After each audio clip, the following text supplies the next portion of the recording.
Welcome to the MMHP in the 989.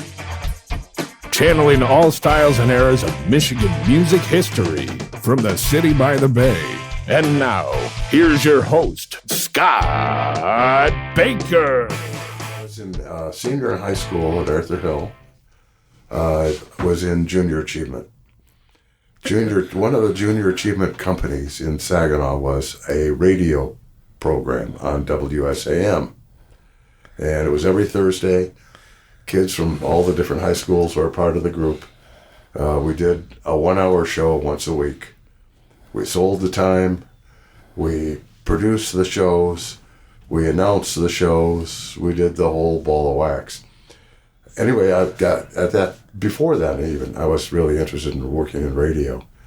And was listening WLS, WABC, all these stations all over the country that came in at night. And another thing I did while I was in junior achievement at the time, I went around to other radio stations to find out what they were like, just to see the difference. And one day I called up Bob Dyer, and Bob Dyer answered the phone, and we talked for a bit, and I told him who I was and what I was doing and whatnot. And he said, well, why don't you come over to the radio station and I'll show you around. So I did. A couple of weeks later, my phone rang, and Bob Dyer's on the phone, calling me at home. And he said, what are you doing this summer? I said, summer stuff. And he said, do you want a job? And I said, sure. So I ended up getting a job as an operator first. They had a split studio, which was really quite unusual at the time. Other radio stations, everybody did their own show, and that was it. There was no other person helping out. But at KNX, there was an operator who played the commercials, took care of all the cartridge machines and all that kind of stuff. And there was the disc jockey in the other room with the records and the microphone. So I was an operator. Well, Jay Walker was working at WKNX at the time, and Jay Walker left the station. He was doing the evening show on the station, and they needed somebody to do the evening show, so there I was. Let me interrupt you here, Jim. What year was that? 66. Okay. Right now, that's when Jay Walker had his band, right? Yes, that's correct. Jay Hawkers? Yeah. Jay had the band. He went from Saginaw to Detroit, where he worked at a radio station there, got hired by CHUM in Toronto, and went by the name of Johnny Mitchell at CHUM. Then he went to Miami, where he changed his name to Sonny Fox. Okay. And as Sonny Fox, he was on Sirius for a number of years at the end of his career. Died a year or two ago. Yeah, that's the last I had heard of him. Right. And I tried to get in touch with him, but I didn't hear back. Maybe he was too ill or something, at that particular time. Well, we may have his ex-wife as a guest. Okay, yeah, that sounds right. First wife. But anyway, at KNX, of course, the people most highly identified with the station are Bob Dyer and Dick Fabian. The radio station, I don't know if you're aware of this or not, but KNX was a daytime-only radio station. Right. It was only on from sunup until sundown. Oh, wow. And the reason for that was back during World War II, the FCC created what they called clear channel stations. 1210 in this area of the country, the clear channel was owned by WCAU in Philadelphia, which at night could be heard over most of the eastern part of the United States. The reason it was done that way was so that rural areas that didn't have local radio could have news during World War II. And there were actually some stations that were 500,000 watts rather than the maximum 50,000 they have now for the big city radio stations. Mm-hmm. So they could be heard basically all over the country. So that's why we could pick up WABC and right. WLS from Chicago, because I know the same as you. I used to listen to those channels all the time at night. That's correct. They're clear channel stations as well. There are other stations around at that place on the dial, but they have to turn off at sundown. and they can come back on again. It's on that. What was unique about KNX was the power was 10 times what WSAM, WTAC, and all the other local pop radio stations, 10 times more powerful, which gave it a reach. You could hear WKNX from about Pontiac up to the Straits of Mackinac. During the daylight hours. Yeah, that was it. Yeah, well, they were the number one channel when Dyer and Fabian were kind of the main guys there for quite a few years, right? 10 years in a row, they were number one right. radio station in Saginaw, Bay City, Midland, Flint. They even came into, if not number one, close to number one in Flint as well. So it was a very listened to radio station, and Fabian is like one of the most successful morning men in the history of radio. He had like 40 shares in the morning, which, when you look at all the radio stations there are now, I mean, if you got a 5 share, you're lucky, really lucky. But along with that, KNX, well, in 1964, that's when they started. Prior to that, they had doing block programming, which was an hour of polka, an hour of this, a farm report at noontime, this and that, and so on and so forth, and was not very successful. So Dyer and Fabian talked the owners of the station into going rock and roll. And basically, at first, they were pretty much a Beatles radio station. Oh, yeah. It was all the English bands. And 1964, they were playing Jerry and the Dreamers and all these British bands that came out initially over and over, and they became, boom, number one. Despite the fact they have to, in the middle of the winter, they can't sign on until after 7 o'clock in the morning, and they have to sign off about 5 o'clock in the afternoon. Yeah. They were number one from the time they signed on until the time they signed off. Well, I remember they somehow got a hold of, must have been Beatle albums from England, because they were playing songs that weren't available on the Beatle releases in the United States, because Capitol always changed the songs and, put less songs on the American releases than were on the English releases. And somehow KNX got a hold of those songs. Summer of '63, a girl lived down the street from me, went to England for the summer, and she came back with 2 Beatle albums that had been released in England. And we actually took them to WKNX, and they put them on cart machines. Okay, there it was, right there. There's the source. Yeah, right. So that's actually how they got them. Oh, yeah. All right. And this warm voice that you're hearing here on our MMHP podcast is the welcoming voice of an old friend of yours, Mr. Jim Bauer. Thank you for coming on our show, Jim. Sure. This is great. Yeah, what a great way to enter the show with that story. Oh, yeah. All right. Wow. And I know and many of our listeners can identify with, listening to WKNX. That was all, in your car radios, you had the presets. Right. The button. WKNX was always one of them. WTAC, WSAM. And if you're going up north for the weekend, you still got it. Right. You didn't have WSAM maybe, but you had WKNX because of the power that it had. It had the full 10,000 watts, which was very powerful compared to other stations. Wow. So, I can't remember, did WSGW play records, or just their DJs had? they were always news. That's what I thought. News and the Tigers. I mean, the same stuff they're doing now. But Ken Clark, he had the Elks dance. He was the DJ at it. Was he? Well, they must have played On music. Wednesday nights. They must have played music at some time. They were somewhat successful for that time. They were always like about the number 2 station in town because they had the news and they had the Tigers and they had other things that people wanted to hear. So. Well, yeah, and back in those days, not every Tiger game was on television like it is now. Right. So, you could walk around in the neighborhoods at night. I can remember this so clearly. Hear the Tigers You walking could hear down the street. Yes. Yeah. I mean, so many houses had the Tigers on, windows open, or sitting on their porch. It was just part of life in the summertime in Michigan. And that's back when they were pretty good. Yes. Yes.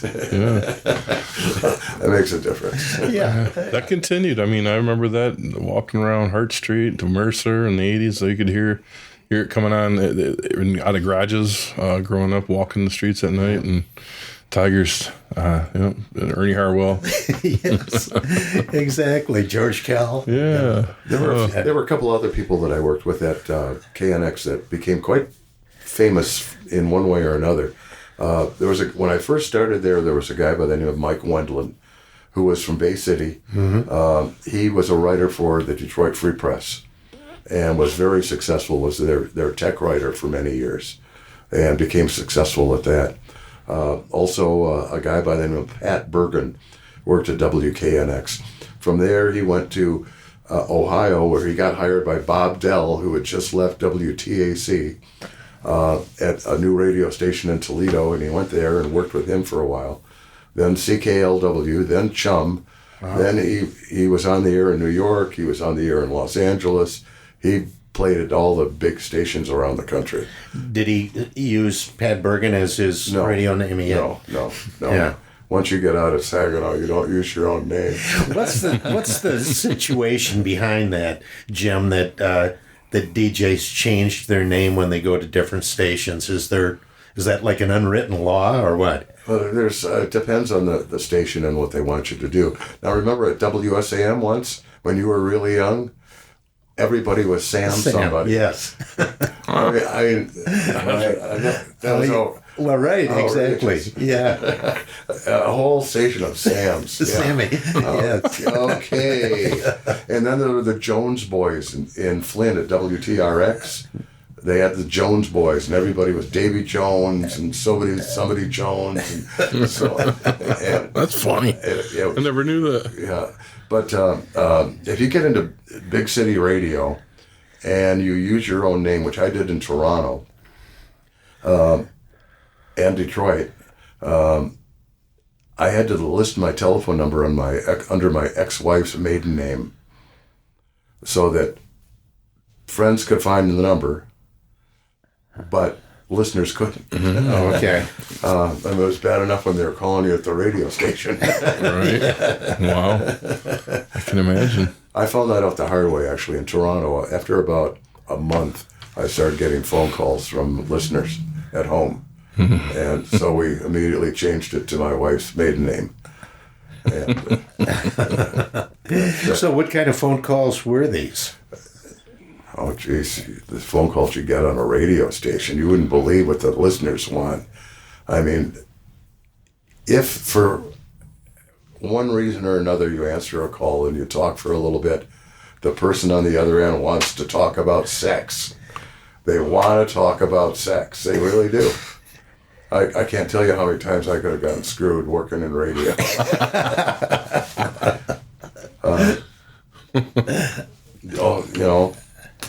That's just the way it is. Yes, and I'm sure you had some kind of lonely people out there. There are a lot of them. Yeah, all right. There are a lot of them. There was one girl that, when I worked in Toronto, called me almost every day I was on the radio. Wow. Hi, how are you today? Are you okay? Good. You didn't sound real good at the beginning there. Oh, I'm okay. I'm okay. Thanks a lot, though. I'll talk to you tomorrow. Gosh. Wow.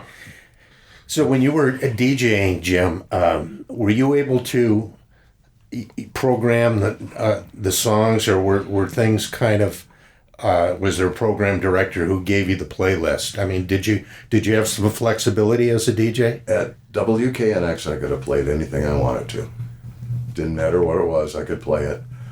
They had a relatively long playlist as far as a radio station was concerned anyway. They played some jazz things, they played some country, they played rock and roll, they played folk, they played pretty much the whole gamut. But it was shortly after that radio stations started formatting. And I went to work for a radio, after I left KNX, I went out east where I moved in with my ex-wife. And I worked for a radio station out there. And it was pretty much free-form radio. And we were playing albums, we weren't playing singles, we were playing albums. So we were playing extended long tracks and all kinds of various things you didn't hear on the radio other places. Was that FM? Yes. Yeah, it seemed like FM. Right. It was totally different than AM. Right. Probably the best radio station I ever worked for was CHUM FM in Toronto. We had a staff that just you wouldn't have believed. They were funny, they were interesting. They kept you wanting to listen. They kept you wondering, what is he going to play next? Because everything got better and better and better as time went on. We could play The Who and go into Beethoven. We could play Joni Mitchell and go into Bach. Wow. We could play jazz pieces.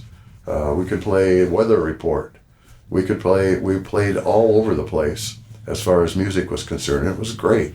The radio station when I started there was the 5th largest audience in Toronto. When I left, it was number 1 in the city and the highest rated radio station in the country. And then I worked for several other radio stations in Toronto as well. And last station I worked at was WDET in Detroit, which is the public radio station there. When did you leave KNX? It was about 1970. One thing that, I interviewed Dick Fabian for my website, and he had talked about, back in the days when Dick Wagner was in the Bossmen, he and Wagner became very good friends. Yes. And Wagner apparently and the Bossmen would come to WKNX and they would record skits and various other things. Were you involved in any of that stuff? Was that going on when you joined? Because that's getting toward the end of the Bossmen. Yeah, well, I was around the Bossmen a lot. All those bands. From like 66 through 70, I was mostly at WKNX while going to college at the same time. And so primarily working full-time in the summer and then worked occasionally throughout the year as well. But the thing about let me tell you my Dick Wagner story, because this is really fun. I was in Toronto on CHUM FM, and my bat phone rang. A bat phone is the phone that the boss uses. The red light goes off when the boss calls. So I pick up the bat phone, and I'm expecting my boss on the line. And, hey, Jim, it's Dick Wagner. Oh, hey, Dick, what's up? He goes, I'm in Toronto recording with Alice Cooper. Why don't you come on down and hang out for a while? So I ended up going down and hanging out for a while and had a really wonderful time watching them record Welcome to My Nightmare. Wow. Wow. It was a fascinating thing. Bob Ezrin, who produced the album, and I got to be pretty good friends. After a number of months after the recording session was done, he came to the radio station with the acetate of Welcome to My Nightmare and wanted me to play it about 3 months before it was about to come out. And he wanted to see how Only Women Bleed sounded on the radio. So I went on the air and I said, I'm going to play a song for you. And you know this artist. This artist could sell out Maple Leaf Gardens in about 2 seconds if tickets went on sale today. You know who he is. You've loved him over the past. I want you to see if you could guess who this is. So I played Only Women Bleed, which was totally off character. Oh, yeah. For Alice. Complete change of pace. It certainly was. And phone call after phone call, I got guessed John Lennon, I got just guessed all kinds of different people. Nobody was right. So at the end of the song, I went on. I said, well, you were wrong. It's not the right person. While I'm doing that, I'm queuing up Welcome to My Nightmare. And I said, okay, I'm going to give you one more song to listen to. Tell me if you can tell me who this is. And I play Welcome to My Nightmare, and everybody knows what it is. And that was a lot of fun. So I was the first person ever to play that on the radio. That's outstanding. I never knew that story. I worked with Dick for a few years, too. That's great. Yeah. Oh. Yeah, he was there frequently in Toronto. Yeah, that was kind of where Ezrin recorded. That's it. Yeah. He recorded at the Nimbus 9 studios, basically. And you didn't take any pictures from back then, did you? When I moved from Toronto, I lost so much stuff. You wouldn't believe what I lost. a lot of stuff I didn't want to bring because I know I have to pay taxes on it. And anyway, these are the stories where, man, I wish there was some footage of this. Unfortunately, that period of time, you know, that just, you know, you have to have a camera with you, and you know, it wasn't documented in film. Everybody's got a camera now. Oh yeah, your phone. I mean, Everybody's got a camera. That'd be a cool YouTube Aircheck to hear that show though, just for a little audio, you know, if someone had it. Yeah, if I had it, I've got some old recordings of radio stations I worked at, but not all that many. Yeah. I mean, you can only keep them so long. Right. You know. Did Dick come back to KNX after he had, you know, the Bossman broke up and he was forming the new band that eventually became Frost? You know, I know it seemed to me that KNX was playing his singles that he put out on date. Yes. You know, like Sunshine that's and correct. Rainy Day. Yeah, they did play those. That was about it, though. I'm not sure that after that, well, what was the bum bum bum bum bum bum bum? Mystery Man. Mystery Man got played. Also, rock and roll music got played. Yeah, but that's about it. They didn't play much other than that. I don't think from the last album they ever played anything by the Frost. To the Eyes of Love, that last record that came out. Their problem was their record label. You know, they signed with the wrong label, Vanguard. Absolutely. That was a bad mistake. Absolutely. That was a downfall. Yeah, because of all those Michigan bands that came out during that era, I thought the Frost and maybe SRC, it would be second, had the most like commercial appeal. True. You know, and Wagner just had that knack of writing these songs with hooks. You know, they just sounded so good. If they had found a producer back then, that would have been great. I mean, they had a folk producer producing them. Yeah, Sam Charters. Yeah. It just didn't work. No. Didn't work at all. They didn't have the right distribution. It was just, you know, just nothing went right in that whole thing, which is too bad. He talked about that a lot, making the wrong. And then later on in his career, for that solo record he put out under Richard Wagner, that was an Atlantic Records mistake. What a mistake that was. Yeah, and that was on Atlantic. He couldn't get him to change it. I mean, they put it out Richard Wagner on the top, and then a drawing of a guitar. Yeah. And it looked like some classical album. Totally. Yeah.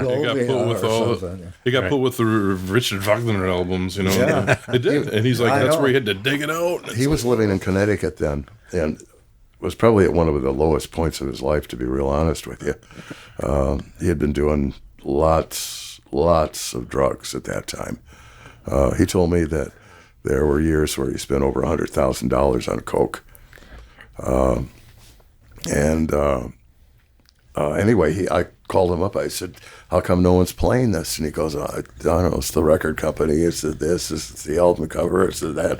So I called radio stations all across North America for him, and I got him some airplay, but it just never went anywhere because the label wasn't behind it. Mm-hmm. It didn't. Yeah. Have you read Dick's memoir? Yes. Not Only Women Bleed Yet? Yeah. He was very honest in that. Oh, yes. You know, a lot more honest than most people are when they write about themselves. That's true. Yeah, there was a lot. You know, I didn't know anything about all his, you know, drug issues and sex addictions and all the other things that he covered in there. Yeah, he had a few of them. Yes. Oh, man. Yeah, that was a good book. Really good book. Yeah. That's what a career that guy had. I still miss that guy. Yeah, I remember those times we'd go see the Frost in Jim's Camaro. Yeah, I had a Camaro back then. Hey, did he ever come to your radio show and wherever you may be and perform live on the air for you? You know, I had talked to him about doing it when I worked at WDET, and for some reason it never got linked up. At that time, he was actually in Saginaw. He had that recording studio for a while, and which went belly up. And that's when I was with him at. Yeah, so he tried, but yeah, and he moved to Arizona. Yes. Of all your radio career, did you get anybody coming on the air to do some impromptu live songs off the new record to sing for you, or all kinds of them. What was some of your favorite memories of that? And no matter what kind of genre. Well, there've been so many over the years. Yeah. I mean, like, if there was someone that I really wanted to meet, I'd show up at the radio station knowing when they're going to be there and that kind of stuff. And it wasn't necessarily on my show or not. But gosh, I met Paul McCartney. I met Ringo. I met John Lennon once. Frank Zappa. I remember that. Frank Zappa. He had an album which had the song. What was that song?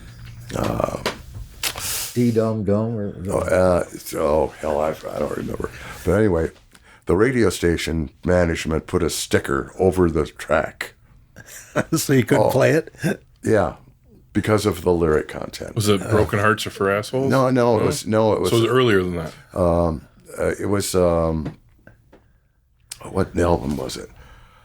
Some Dynamo Hum. Oh, yeah. They didn't want us playing Dynamo Hum on the radio. Overnight Sensation or one of those ones. Yeah, right. Yeah. So anyway, he comes to the radio station for an interview. He's in town doing his show, right? So they're doing the interview, and he looks over while he's doing the interview, and he sees this sticker over Dynamo Hum, and he's furious.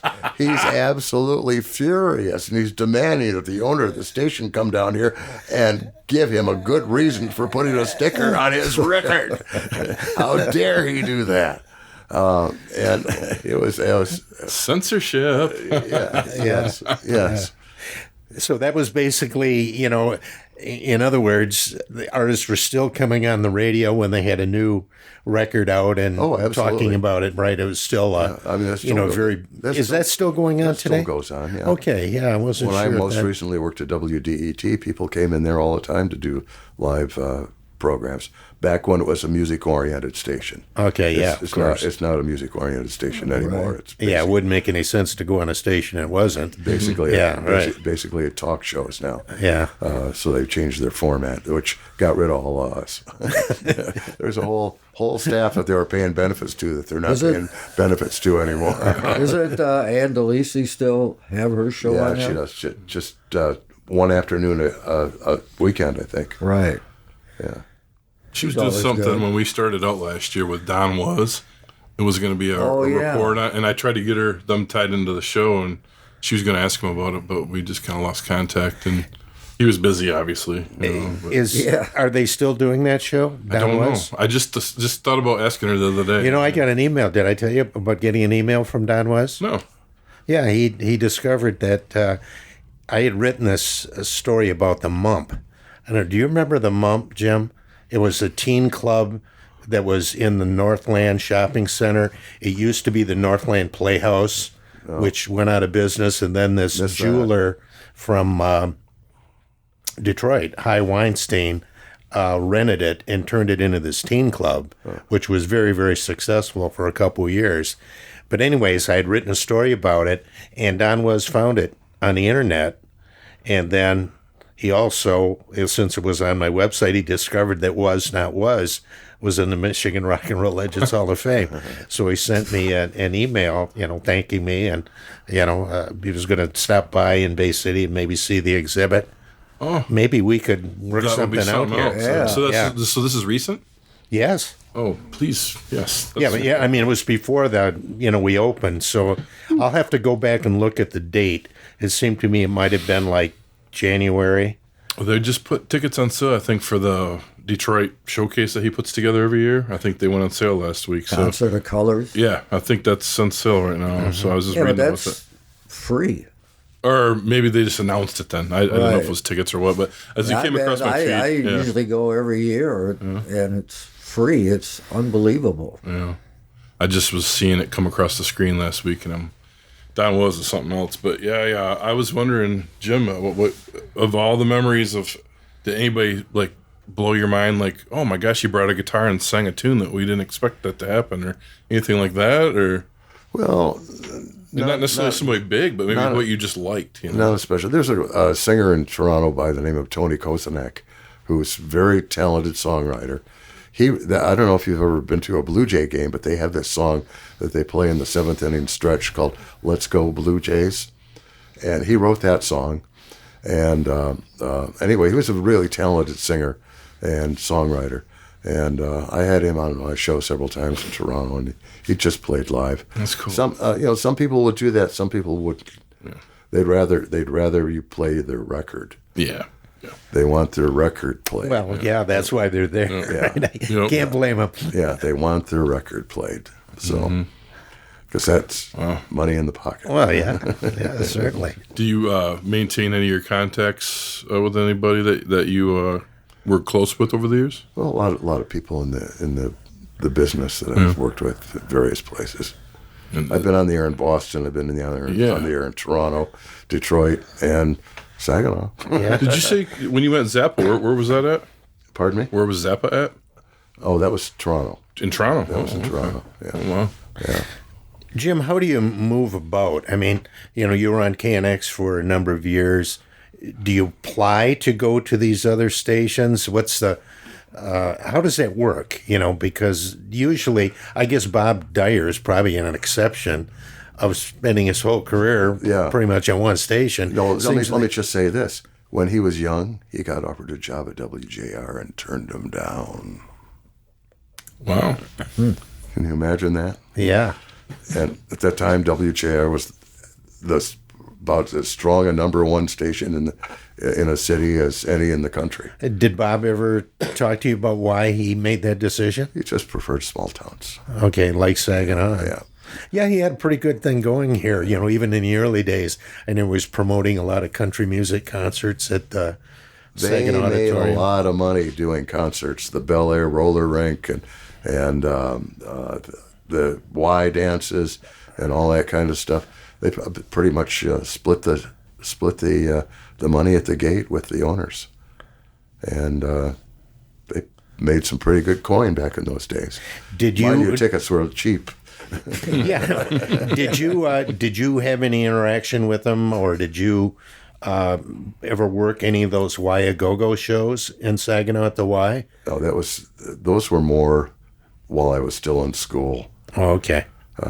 I think that kind of vanished about the time that I started working at KNX. They had the outdoor thing in the summer, and pretty much that was about it at that time. Once in a while, some school would call, they're doing a sock hop, can you send a DJ? And they, do one of those. I did a few of those. Yeah, well, I remember when I was in high school, and this is a very small parochial school. I don't think we had an enrollment that would be of under 200. And we had Bob Dyer and Dick Fabian had come to our high school and do, Friday night dances in the gym, the sock hops and so on. They were both really great guys. And both really encouraging to me as just getting my feet wet. And terrific people. I enjoyed both of them. And unfortunately, I went to both of their funerals, but everybody gets there. Yeah, very definitely. Yeah. Of all the Michigan music that you've gotten to play, which is kind of what our show's about, was there anything that struck you along the way that was surprisingly cool, or something that surprised you and you weren't really huge into that might have been big, or any of those? No, there's a lot of the bands from back the late '60s, early '70s. There was some terrific talent, and a lot of them went on doing other things, like Coda. What was his name? Cub Coda? Yeah, Cub Coda in Brownsville Station. Right, Yeah. right. He went on and did some great records back Sure in the did. 80s. Yeah. A lot of the performers did great music and are still doing it. What? How did WKNX handle Jay Walker's band, the Jayhawkers? I know he put out, must have been 5 or 6 45s. Was there any, I don't know what you would call it, conflict of interest or anything like that about playing? I don't think he ever played them. Yeah. I don't think he ever played them. But they did get played by KNX. Well, right. Then he had that one song, Come On Children. Yeah. That was a pretty big hit, at least locally. Yeah. I think it was #1 song. Well, it's pretty easy when you work there to get your record right up there on the old hit list. There you go. Wasn't necessarily selling that well, but it got to play. Yeah. Did you ever have a moment like you see on WKRP in Cincinnati's TV show where you just took the record and just bashed it and smashed it right there? I would have liked to. On CHUM FM once, I had just gotten there from Detroit. Didn't know a lot about the local area. And a new record is gone, and every Friday they put the new records in each week that were there to play.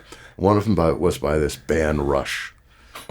And so anyway, I kind of put it on a turntable and kind of listened to a few tracks and didn't like it very much. I finally found one that I thought was, okay.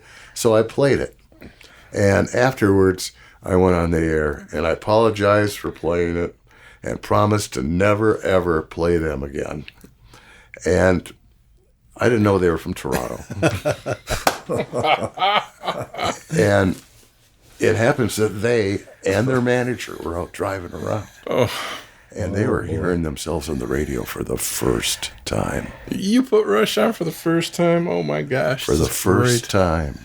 And the next morning, my boss calls me. He goes, Jim, did you play the Rush album last night? I said, yeah. He goes, did you know they're from Toronto? And I said, no. And he said, they were driving around last night. Oh, no. And they were on the 401 with the music all the way up, peaking, hearing their music on the radio for the first time. And you come on afterwards and promise to never play them again. Oh, what a story. And they never liked me. How did you handle that after... Well, we'd run into each other all the time because they're local Toronto people, right? Okay. They'd be at parties I'd go to.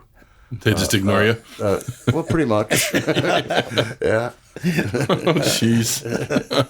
Yeah, they weren't too keen on Jim Bauer. Oh, man.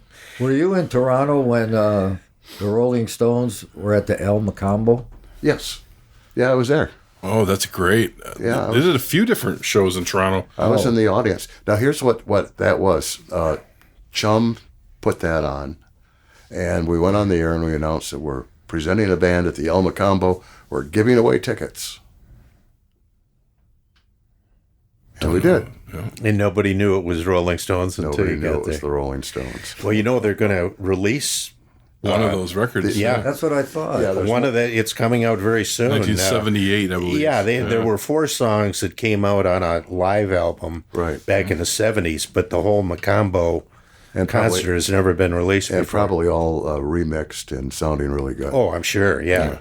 And Macambo's not a really big venue, so it's like a jam-packed thing. And what was really neat is April Wine opened the show, and we had told people that April Wine's opening up, and our special guest appearance afterwards. So people absolutely freaked out. I mean, the Rolling Stones. Well, plus Incredible. the drug bust. So there was a lot of drama there. Keith Richards and his Anita Pallenberg, I guess he was married to Anita then, were busted for heroin possession. So, everybody was thinking this might be the end of the Rolling Stones. And look at them now. Yeah. I think they've done that 3 or 4 times over the years where they've done a private show unannounced in Toronto Club before the tour. And that 78 might have been the first one, or it was the second one or something that they did there. I was just reading about that for that release. Yeah, and they've done them in other I cities know they as did well. it in the mid-90s again. Yeah. Or in the end of the 90s or something. Yeah. But Yeah, well, that must have been pretty cool to see the Rolling Stones in a small setting like that. Yeah. Especially when you're used to seeing them in a The stadium, and all of that. I mean, I've seen them probably 8 times in my career because they're always touring. Yep. They always come back, whether they say it's the last show or not. They come back, and I think they're going to keep touring until I don't know. You wouldn't think even with Charlie Watts that was a big blow losing him. I think Keith and Mick are still the main 2 guys. I'd have to say that my favorite Stone show was the one they did with Stevie Wonder opening. In Detroit? It was all over the country. And he opened for the Stones. Yeah, I saw that show at Cobo, and, at that time, the Stones were famous for not doing encores. You saw the Stones, and they were out of there, while the crowd was still chanting, But in Detroit, they did an encore with Stevie. I believe it was Uptight, if I remember correctly. Brought him on stage with the Rolling Stones. Yeah, it was really neat. Yeah, that was a great show. Great show. Did you ever talk to Stevie Wonder?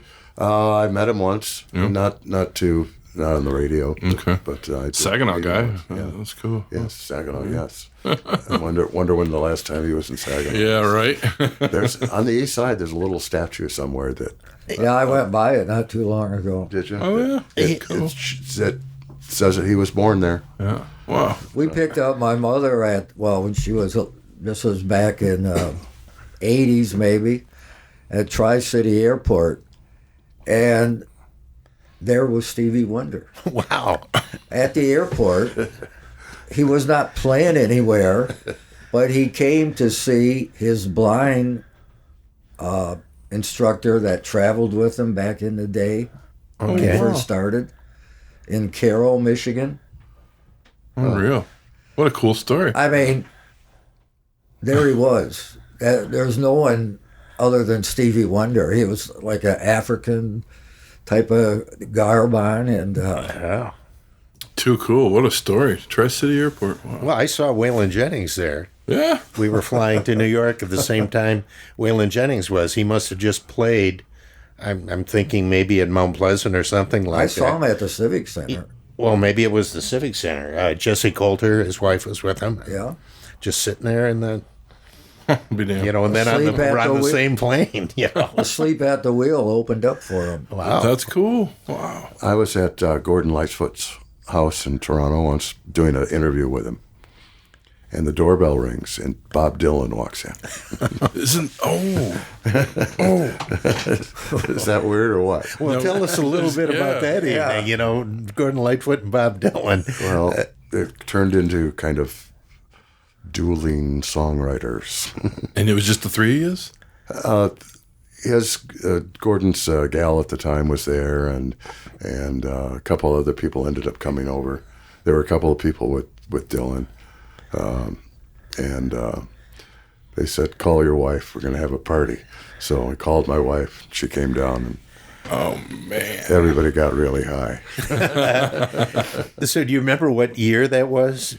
That Jim? would be That was at the time of the Edmund Fitzgerald. Okay, I'm trying to think what Dylan had out at that time. That would be mid-70s, right? Yeah, That would have been early 70s, I think, Edmund Fitzgerald, right? Oh, that's about 76. Yeah. Oh, okay. And I think about that time, it's Dylan was that. Hurricane, No, Reuben Carter thing? I'm not sure it was that or before that with the jazzy album that he did there for. The one where the touring thing where they did, that's a great record. Rolling Thunder. Yeah. Rolling Thunder Review Tour and all that, where he had all the gypsies on tour with him and everybody's jamming with him at different places. Yeah, that's amazing. Just before that whole time. You'd have just been getting out of the whole... He just got back to recording at that point because he had taken a couple years off from that motorcycle accident. But there's that footage that just popped up a few years ago at Gordon Lightfoot's house of Joni Mitchell performing for the first time. Right. That one single of hers, and then there's Chris Christopherson and Dylan are thinking all these people are there partying, and it's like, oh my gosh. Yeah, it's Lightfoot and I forget exactly who all was there, but it's a big long list of. You're like, look at me, I'm in the back corner sitting. His house is right next door to the Archbishop of Toronto. Oh wow! He lives next door to the Archbishop. I love Gordon. I've seen him 3 or 4 times over the years. Wow. Those days he was doing a lot of drinking. The 70s was synonymous for that for him. Well, he gave that up eventually, which was good because he was like this. Up and down, up and down, up and down. He wasn't very level. Apparently he's mended his ways. Well, he was on a pretty good streak there in the 70s. Oh, yeah. You know, with the record, the Edmund Fitzgerald, Sundown was big hit for him. Carefree Highway. Yeah, right. There were a bunch of really big hits that he had, and he made a lot of money with other people recording him. Peter, Paul, and Mary did quite a few of his songs. They had hits with Early Morning Rain. Right. Oh, Elvis even covered that one. Frank Sinatra. I heard Elvis do that at the Saginaw show. I had no idea he did that song. Oh. And I got goosebumps just thinking about it. Yeah. Getting them. He's something else. Gordon Lightfoot was just incredible. To me, he was always the Canadian Dylan. He's got his own thing going. Bruce Cockburn. Bruce rules too. He's got his own thing too. Cockburn. Yeah. Bruce Cockburn is an incredibly talented man, really talented, and I got to know him really well. He could play guitar too. Like nobody else. Yeah. He's had instrumental albums out. Yeah. Just playing guitar. Yeah. Has written tremendous songs. Gets overlooked a lot because he's never made the top 40. He's had a couple of songs that got played on Top 40 radio in the 70s, but that's about it. But he still sells out concerts coast to coast, U.S., Canada, all over the place, and in Europe as well. Really talented guy. His manager is a great guy. Bernie Finkelstein is his name. And when I first started working at CHUM FM, he called me up on the bat line and said, "Hey, that's Bernie Finkelstein. I'm the president of True North Records. I just wanted to call and say howdy and welcome you to Toronto," and stuff like that. And he was about the only person that ever did that to me. And he ended up sending me their entire True North catalog, which at that time was about 12 albums. Uh-huh. He said, "I want you to have these so you know the music's there to play." Yep. I have a box CD set of True North. Do you? They put out some really good things over the years. Yeah. Did you get to spend a lot of time with Bruce then? And in recording sessions. Oh, really? Seen him perform a few times. There was a church in Stratford, which is converted into a concert hall. And I saw him perform there. What incredible performance. Just him. Didn't need anything more. Didn't need a band. That reminds me of the Cowboy Junkies over there. They did one of their great records in a church over there, too. Right, they did, yes. Yeah, they were a pretty good band as well. Oh, it's still going. Both, wonderful. Yeah. Wow. Incredible. Yeah, they're just to the east of us here, you know. It's like there's a lot of ties to that area with this area, so that's cool to hear these stories. Why did you decide to leave CHUM, Jim? It sounded like a great station to be on. Radio, your life is in the hands of rating books, and whether you like it or not, it's up to them. And now I did well. I did competitively with all the other people on the station and whatnot, but it just got time to change, do something different. So I worked at 2 other radio stations in Toronto, and I also worked for the CBC radio network. I did a program called The Performers, which was heard coast to coast in Canada on both AM and FM. And each week there would be one artist. One week would be Joni Mitchell. The next week it might be some actor, and people interviewing these various performers of various medias. And that was kind of fun. Oh, yeah, that sounded like a great show. Yeah. Wow. Got to meet a lot of it, really interesting. How do you prepare for something like that? Do you write a script, or do you have a list of questions? I generally had a list. The hardest interview I ever did was with Marcel Marceau. You're going to say he didn't have much to say? No, actually, he had a lot to say. But I mean, that's true. It was a pretty difficult interview to do. That's funny. So what year did you leave Toronto? It was about 1990. So were you there, speaking of El Macambo, that's the great live Stevie Ray Vaughan thing that popped out right after he passed. Were you part of that event? No, I wasn't there. Okay. I wasn't there. That came out in the 80s. That was recorded in the 80s. Anyway. Can't go to everything. Yeah, well, you got those stories. I wonder, maybe you're responsible for some of those. Sometime you had to work. And had other obligations. Right. Incredible. Like an ex-wife. I'll tell you a funny story. I posted this on Facebook yesterday, and this is true. When I was first married, one morning my wife, while we were lying in bed, did a beautiful drawing of my penis. And it was framed, and it hung on the wall of my bathroom. So I come home from work one day, and I go in and use the bathroom, and my penis is gone. And my wife's in the other room. I yell, "Where's my penis?" She said, "Oh, I sold it." Can you imagine? She sold my penis. We broke up quite soon after. Well, it's probably hanging proudly somewhere, Jack. I know where it is. The people that lived across the street from us had friends come to town who are from England. They lived in London, and they had been there for about a week or two, and they took it to London with them. I wanted my wife to call them and tell them to send it back, but she never did. It's another reason we broke up. Could be hanging in some museum. The unknown. That's right. The unknown. Oh, what a story. Wow. So when you got back, did you come back to Michigan, or did you go to Boston at that point, or where did you, from the 90s? Oh, I actually came here and didn't do much for a while. Did a few other jobs that I shouldn't have done. And then I got a job at WDET and went back there and worked for WDET in Detroit for a period of time. So you were in Boston before Toronto then? Yes. Okay. How long would that stint last? Just a year. Just a year? It allowed me to jump to Detroit, where I'd wanted to work because of Detroit. Yeah. You know, I grew up in Saginaw. Oh, yeah, I want to work in Detroit. Yeah. So then I worked at WRIF for about a year. And then Lee Abrams, who was the big formatter of underground progressive rock radio stations, came into WRIF and told us that I only want you to say the name of the artist and the call letters. And Jim, because you're on in the morning, you can say the time.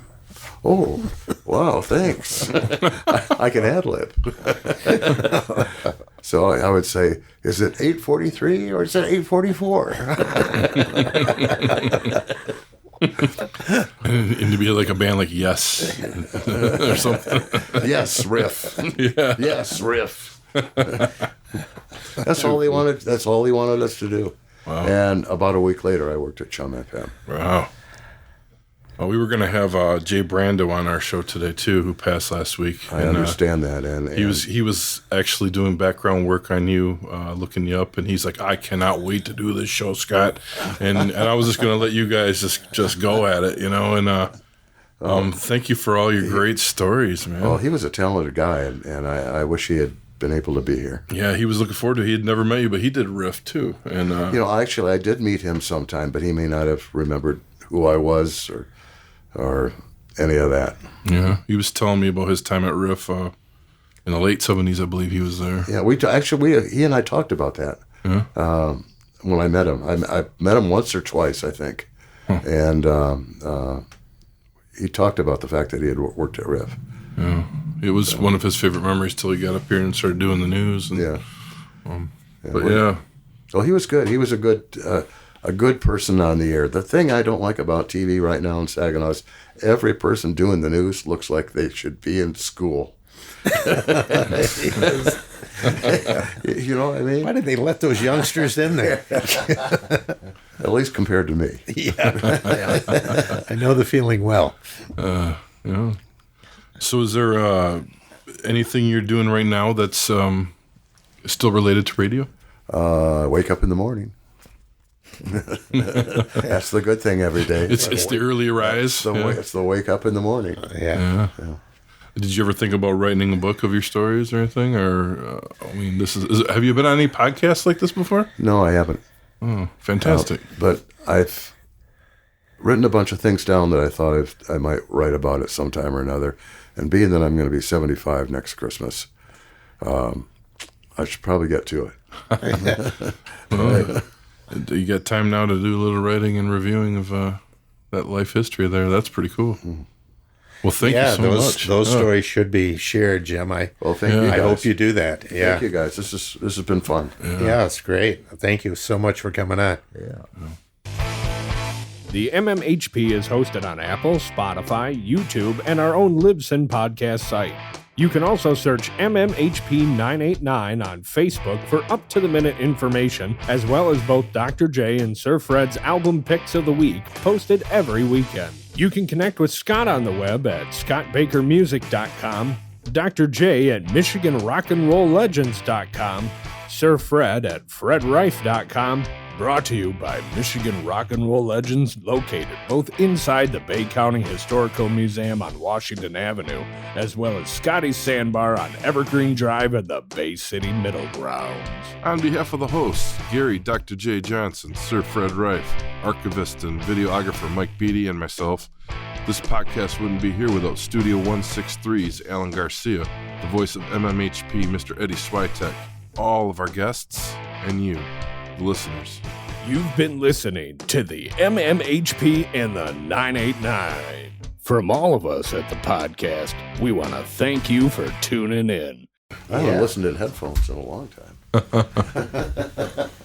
been a long time. Hell, when I worked in Detroit, when I worked at DET, I lived in Saginaw. Yeah, No we drove way. every day. I Holy shit. Every day, because it's so much cheaper to live here than living down there. I mean, I couldn't have lived on the salary I was getting for 3 hours a day. I won the Dylan tickets on your show from down there. Wonder how that happened. I know. Does that happen? Oh, you're just a lucky I was guy. like the third caller. The lucky third caller from your friend's show. I love that story. That's great. Did you, when you were in Detroit, I probably should have asked you, Joni Mitchell had a place down there for a little while. That was. I saw her at the Ginger Blue, though. Did you? Yeah, she played the Ginger Blue. Yeah, I still can't figure out why I wasn't there that night. I mean, I was there Everybody else all was the there. time. Everybody else was there, Fred. You missed that. But like you said, sometimes you have to work. Yeah. And I was probably working. I've been hearing a lot of Joni Mitchell the last few years, the history because of where she's at right now in her life. She played in Detroit for quite a while with her husband. And they were like going between Canada and and I think Detroit. that Well, we were Ginger his Blue, backup that's band when when she he started played at the Ginger really her Blue. solo career, right? Right around that time. Yeah. Unreal. Yeah, they broke up when they were down there. Right. Where was the Ginger Blue? Hamilton Street. Where J.B. Meinberg's is. That's, Saginaw? that's- Joni played in Saginaw? That's the Ginger Oh, Blue. I didn't know that. That's the Ginger Blue. Well, I was thinking Detroit. That was a Detroit gig or something. No, those. Well, you're old enough to know this. I mean, the bands that played Saginaw when we were kids, it was. I saw the Byrds, Sonny and Cher. I saw Simon and Garfunkel. I saw. I mean, the list went on and on and on and on and on. Yeah, they everybody played- that was in the top 40 played Daniel's Den or Den or the YMCA, one or the other.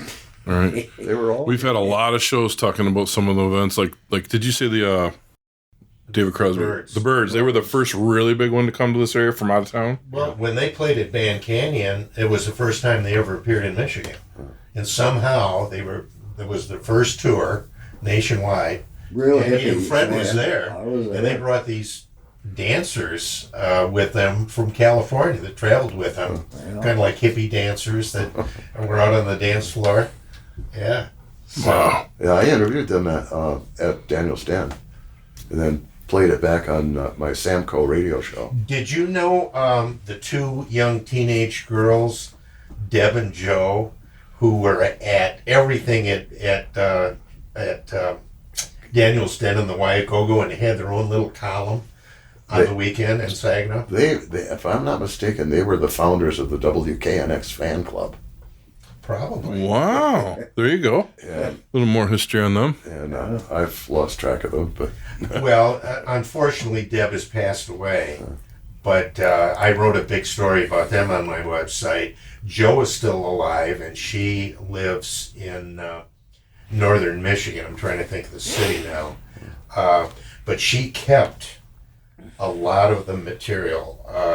Deb had lost her collection of things from those years, but Joe has got autographs of the Five Birds that she got at Daniel's Den, Simon and Garfunkel from the Why Go-Go. And Bob Dyer used to love to tell that story about, that he had signed them for a small amount of money before The Sound of Silence came out. He did. And that Paul Simon honored the original contract. Yeah. Well, but I read that was all through Jim Atherton. They tried to get out of it, and Dyer wouldn't let him get out. He was a little kinder to Paul Simon as he told the story over the years. By the time they were actually playing at the Y, Sounds of Silence was #1 on WKNX. I They used to talk about their shows all the time, which was highly illegal. Oh yeah. They said, "Oh yeah, tonight we're going to be at the Y. We're going to have Simon and Garfunkel. So come on over." And not a commercial, not logged as a commercial, just. Well, isn't there something if you don't give the price, you can get away with it? Am I wrong on that? I'm not really sure about that. I think it's kind of illegal. Yeah, well, it would probably be pretty cheap. And then they would get into $1 or $2 to get in there. They would also do produced commercials for the roller rink, and play them as promos. Oh, wow. Promo. Yeah, we're promoting. That's funny. Biggest concert I ever saw, it'll always be that. It's the first time I saw the Beatles. The first. How many times did you see him? Well, as a group once, but I saw individuals. Okay. But as a group once. And was that at Olympia? Yes, it was. Okay. And the news director on WKNX television, which is WEYI now, gave me a camera, said, "Go, here's a press pass." I got to go right up in front, take some film, and brought it back to the television station. They put it on the news. That was fun. Wow. Yeah, I remember, the Beatles were so big. It was just after I got out of high school. They had interviews on the radio with them. The news conference, and here's George, and talking to him. They'd play them back on the radio. I can't remember. It must have been KNX. It could well be. Yeah, probably was, because they were just so involved in the whole Beatle thing. Yeah, that was it. That was what opened their door. Yeah, that was pretty good timing right there. Yeah. Who would have guessed that a band from England would have caused that kind of sensation? I know as a kid you're thinking England, Jesus, they don't know anything about rock and roll. Right. And